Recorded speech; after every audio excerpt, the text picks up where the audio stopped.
ये आकाशवाणी पटना है। अब आप अभिषेक दास से प्रादेशिक समाचार सुनिए।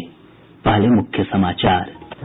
28 अक्टूबर को होने वाले विधानसभा चुनाव के पहले चरण के लिए प्रचार अभियान हुआ तेज। भाजपा अध्यक्ष जेपी नड्डा ने काराकाट और गोह में चुनावी रैलियों को संबोधित किया। विकासशील इंसान पार्टी ने सभी 11 सीटों पर उम्मीदवारों के नामों की घोषणा की। राजद ने तीसरे चरण के चुनाव के लिए प्रत्याशियों के नाम तय किये। विधानसभा चुनाव के दूसरे चरण के लिए नामांकन पत्र दाखिल करने की अंतिम तिथि कल। इस चरण के लिए सभी दलों ने उम्मीदवारों के नामों की घोषणा की। और प्रदेश में कोरोना से स्वस्थ होने की दर 94% से अधिक हुई।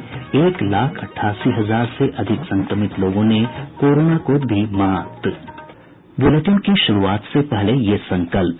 कोविड-19 महामारी के खिलाफ देश एकजुट होकर लड़ रहा है। आप भी हमारे साथ सुरक्षा और बचाव के 3 आसान एहतियाती उपायों का संकल्प लें। कोविड-19 से बचाव और सुरक्षित रहने के 3 उपाय। मास्क लगाएं, 2 गज दूरी है जरूरी, सुरक्षित दूरी रखें, हाथ और मुंह साफ रखें। अब समाचार विस्तार से। विधानसभा चुनाव के लिए प्रचार अभियान तेज हो गया है। भारतीय जनता पार्टी, जनता दल यूनाइटेड और वाम दलों के वरिष्ठ नेता प्रदेश के विभिन्न हिस्सों में रैलियों को संबोधित कर रहे हैं। वहीं कांग्रेस और राष्ट्रीय जनता दल ने अभी चुनाव प्रचार की शुरुआत नहीं की है। आज जदयू अध्यक्ष और मुख्यमंत्री नीतीश कुमार ने जमुई, लखीसराय, शेखपुरा और पटना जिले में चुनावी सभाओं को संबोधित किया। उन्होंने कहा कि 15 साल के अपने शासनकाल में उन्होंने राज्य में विकास के कई काम किए हैं। अपराध और भ्रष्टाचार पर रोक लगी है। यानी अपराध को, भ्रष्टाचार को, किसी भी चीज को हम लोग बर्दाश्त नहीं कर सकते। सांप्रदायिकता को, किसी भी चीज को हम लोग बर्दाश्त नहीं करेंगे और समाज में को एकजुट लाने का प्रयास निरंतर हम लोग करते रहें। भाजपा के राष्ट्रीय अध्यक्ष जेपी नड्डा ने काराकाट और गोह विधानसभा क्षेत्रों में चुनावी रैलियों को संबोधित किया। उन्होंने कहा कि केंद्र में नरेंद्र मोदी के नेतृत्व वाली और राज्य में नीतीश कुमार के नेतृत्व वाली सरकार विकास के लिए प्रतिबद्ध है। श्री नड्डा ने कहा कि भाजपा ने धर्म, जाति और क्षेत्रीयता आधारित राजनीति की धारा को बदलकर इसे विकास आधारित बनाया है। जात के आधार पर, मजहब के आधार पर वोट बैंक की राजनीति, ये देश की संस्कृति बनी। मोदी जी के आने के बाद देश ने एक नया उछाल लिया, देश ने एक नया सपना देखा और भारत को महान बनाते हुए आगे दुनिया में खड़ा करने का काम नरेंद्र मोदी जी के नेतृत्व में हुआ। इधर भाजपा के वरिष्ठ नेता और केंद्रीय मंत्री नित्यानंद राय ने अरवल और अश्विनी कुमार चौबे ने बक्सर में चुनावी सभाओं को संबोधित करते हुए कहा कि बिहार में एनडीए के पक्ष में लहर चल रही है।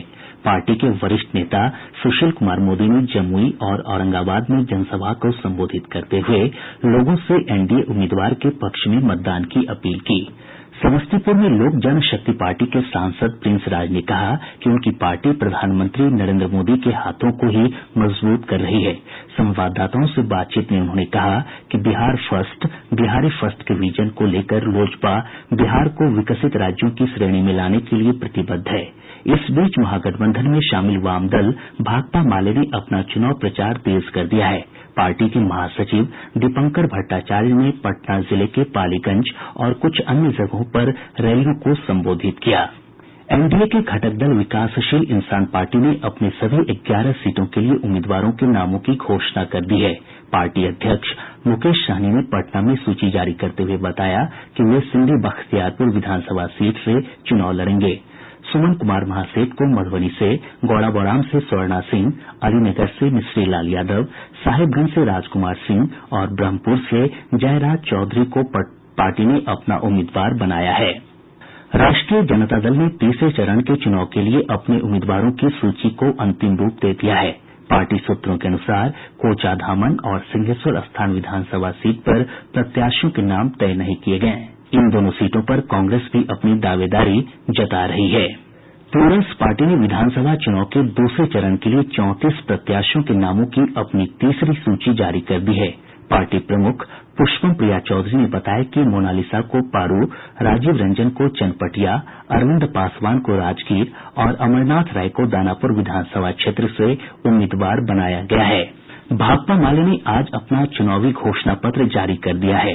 पार्टी के महासचिव दीपंकर भट्टाचार्य ने घोषणा पत्र जारी करते हुए कहा कि इस दस्तावेज में बिहार के बेहतर भविष्य का संकल्प है।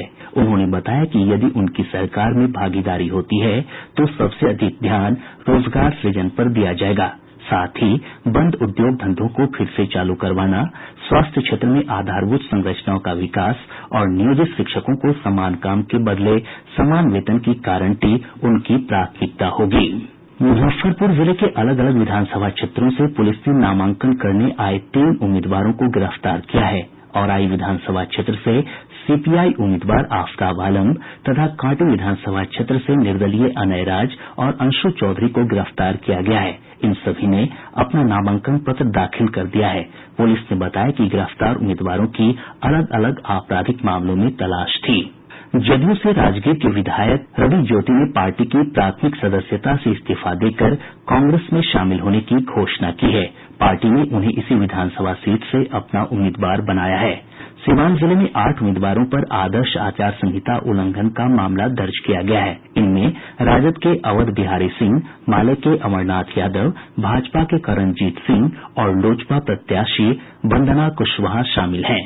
सोशल मीडिया पर फेक न्यूज पोस्ट करने के आरोप में मोतिहारी के रहने वाले मिलन कुमार पर मामला दर्ज किया गया है। अररिया जिले के फुलकाहा थाना क्षेत्र से पुलिस ने वाहन जांच के दौरान एक मोटरसाइकिल सवार से 60,000 रूपये मूल्य का नेपाली मुद्रा बरामद किया।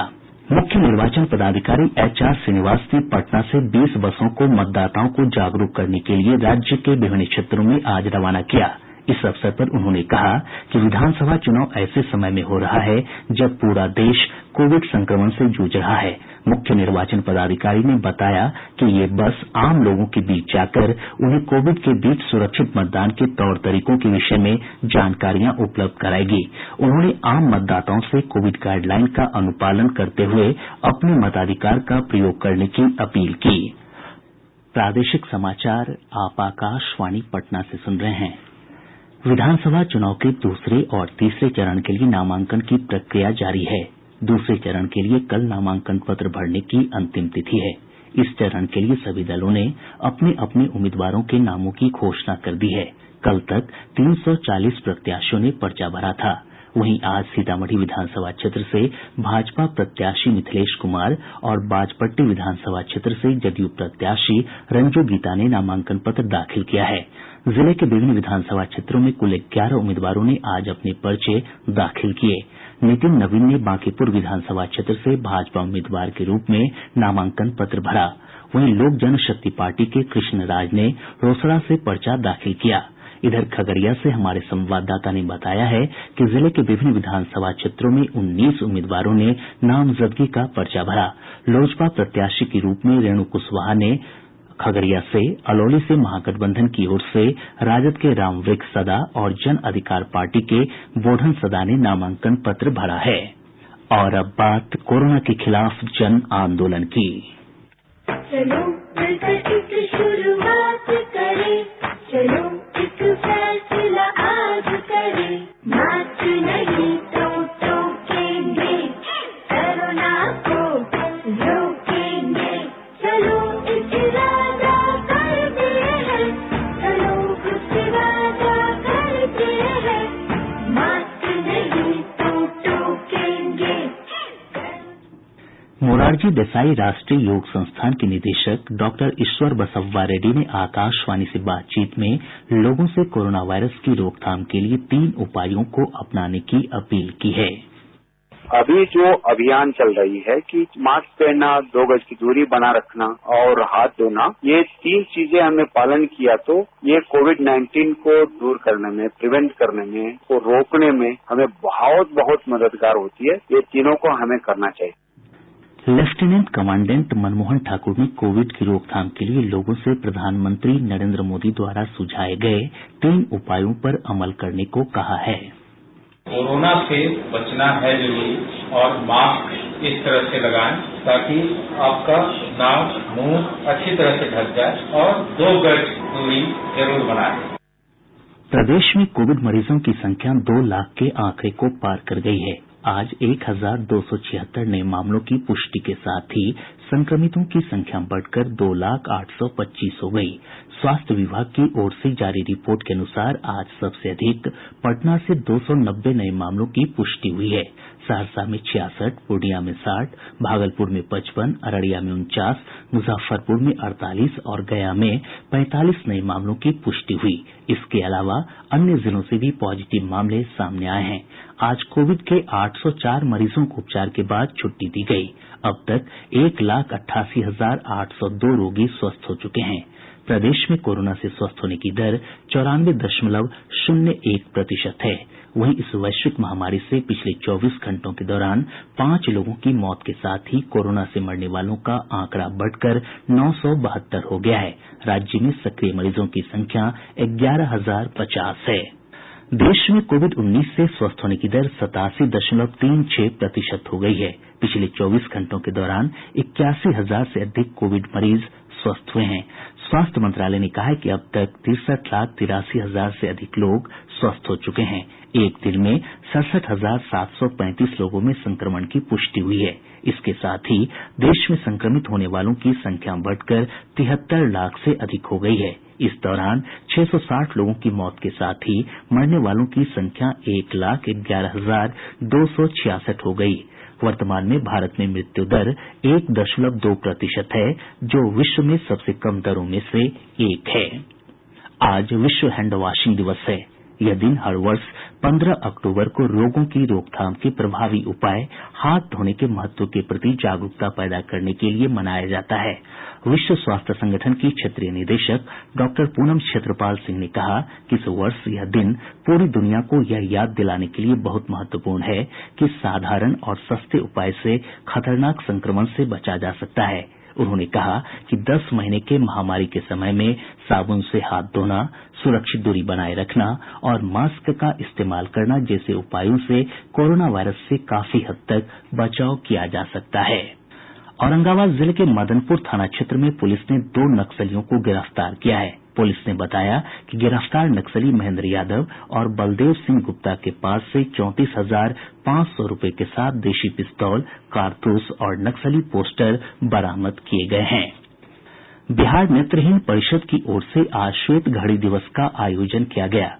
परिषद के महासचिव नवल किशोर शर्मा ने इस अवसर पर राज्य सरकार से नेत्रहीनों के बीच फोल्डिंग स्टिक, लॉन्ग केन और स्मार्ट केस वितरित करने की मांग की गयी।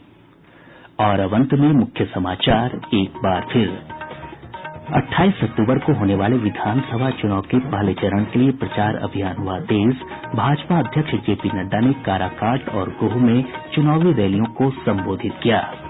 विकासशील इंसान पार्टी ने सभी 11 सीटों पर उम्मीदवारों के नामों की घोषणा की। राजद ने तीसरे चरण के चुनाव के लिए प्रत्याशियों के नाम तय किये। विधानसभा चुनाव के दूसरे चरण के लिए नामांकन पत्र दाखिल करने की अंतिम तिथि कल। इस चरण के लिए सभी दलों ने उम्मीदवारों के नामों की घोषणा की। और प्रदेश में कोरोना से स्वस्थ होने की दर 94% से अधिक हुई। 1,88,000 से अधिक संक्रमित लोगों ने कोरोना को दी मात।